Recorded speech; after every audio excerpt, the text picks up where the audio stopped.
Hello and welcome to Smart Impressions. I'm Rachel. Here we are. We're unlocking business relationships one connection at a time.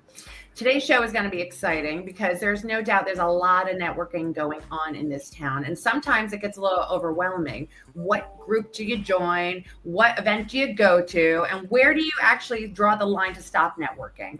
And so we're going to talk to our today's guest, which is very exciting. Someone who has created a business network all about community, all about networking. Mr. Kai Beard from Beardo. How are you? I'm very well, thank you. How are you? I'm good. It's nice to have you here. Thank you for having me. So the topic of the discussion today is all about the power of the sexes. And I know that you have just started going to some networking events that's all about male dominated centered events in this town. And clearly I want to explore this because you hear a lot about women, but this is the first time I've heard about male communities really saying, hey, we're men only. If I show up, are they going to tell me I can't come in? Nah, I mean, there might be some confused faces, but I don't think anyone's going to tell you can't come in. Fair enough. I'm just joking around. I mean, I don't think that's happening anywhere, but I love the idea that it's bringing together communities that people have similar interests and so forth. So I want to dive into how your business has evolved, where you now have communities around connecting business professionals with the people that they need to meet, right? And tell me a little bit more about that. Yeah, so I think what's very important with business is person-to-person connection. And, you know, as someone that's involved in sales, as yourself, you understand that people buy from people. And so business communities, and especially ours, is set up so that we can connect people to the right people so that they're able to either be clients of each other, partners, share information or share contacts. And so it's quite a productive thing. So there's no doubt that I feel like, you know, in sales, if you shift that idea of sales, you go into a service mode, you're going to find a lot more opportunity, you know? And so what kind of opportunities are you seeing when in shaping this community that you've created? So many. So I see lots of opportunities for other people and then the opportunities that come for myself. So I'll start with the opportunities that come for other people. Some opportunities are people put in the chat, does anybody know a lawyer that does this? A lawyer says, yes, I'll message you personally. Does anybody know that does this? Does anyone know an investor that specifies in this certain thing? And so on and so forth. And so many people have come to me and said, oh yeah, I've got a really good lead from your event, or I've got a really good lead from the chat. And, you know, we're basically just facilitating business. And for myself personally, what this does is it builds rapport with all the 130 CEOs and founders in our community just in Dubai. And I'm, you know, able to take a meeting with these guys whenever I would like. I'm able to sit down and talk business with them. And also from the outside perspective, it gives me a lot of opportunities. So there's companies that want to do like an entry to market here in Dubai. And they see me as someone that's very well connected. They see me with someone that's got my ear close to the ground here. I know what's going on. And so they will reach out to me to help them do either events here or do things like that. And so that's the opportunities that I'm getting from what I'm doing. Awesome. And so let's talk about just, you know, when you're looking at some of these communities, you know, what did you find with this male dominated space? Like, is it the same requirements when the guys all get together? Like, what kind of values are you guys sharing? Are you just talking about women, or is it football? Like, what are you guys talking about? Quite opposite, actually. So the male focused events we speak personally. And I just want to say, before I continue, I have to give a massive shout out to my mentor, Pete Taylor, because I do men's events with Pete, and Pete is the grand master at men's events and men's work. So I'm speaking on behalf of Pete right now when I say this. But when men come together for our men's events, and it's called Heroic Man, by the way, it's about personal connection. And there's something really magical that happens when men come together and we're able to be vulnerable and open with each other.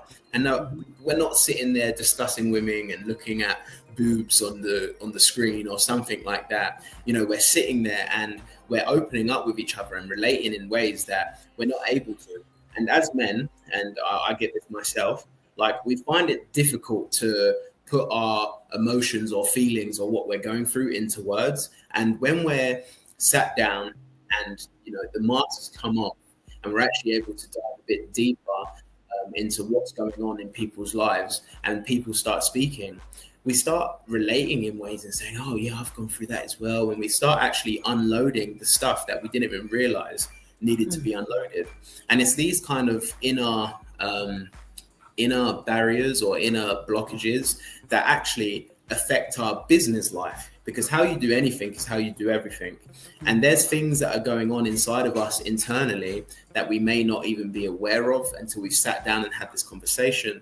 And the reason why it's so powerful is once you start moving through all of these feelings and emotions and you start to actually create that awareness within yourself, it will also help you in your business life as well.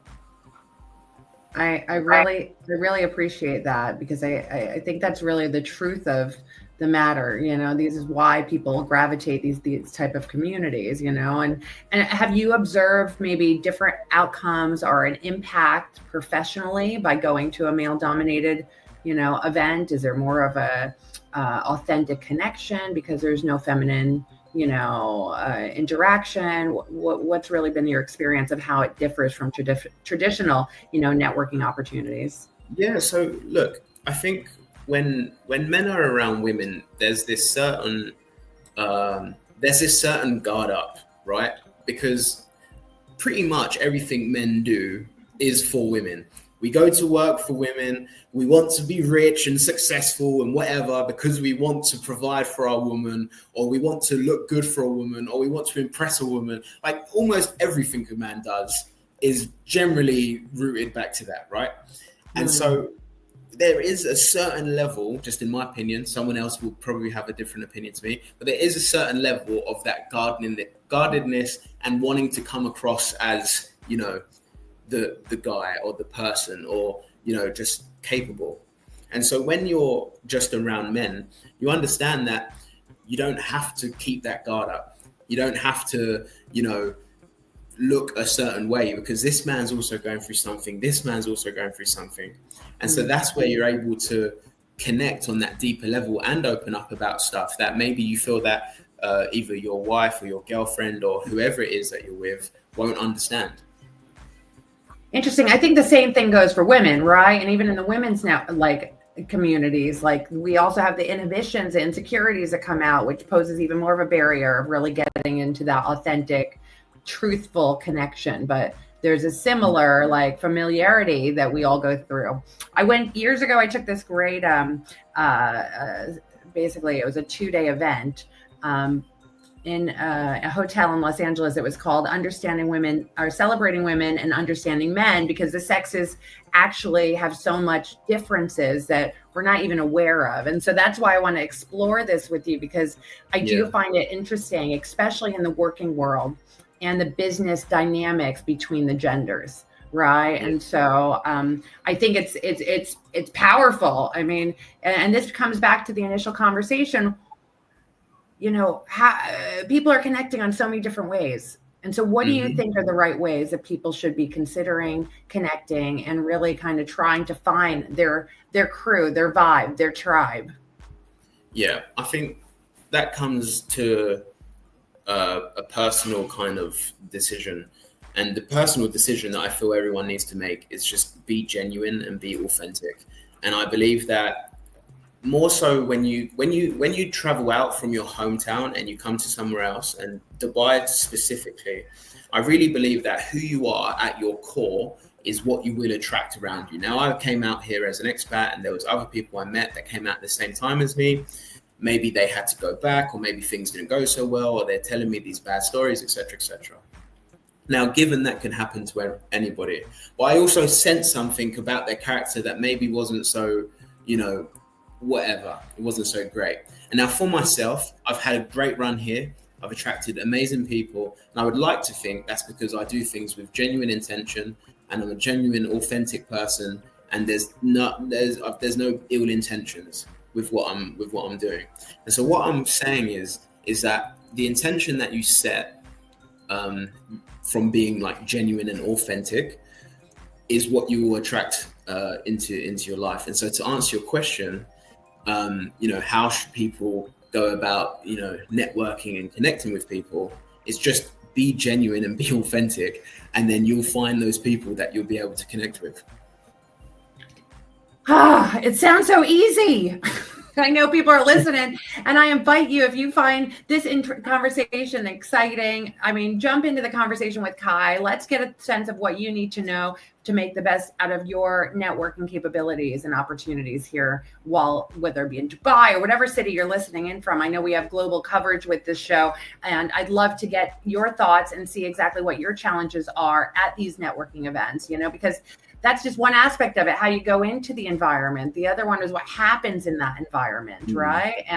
And there's a lot of moving parts when it comes to these community events, Yeah. So since you're hosting them, what things are you doing to ensure that people are getting the most out of these events?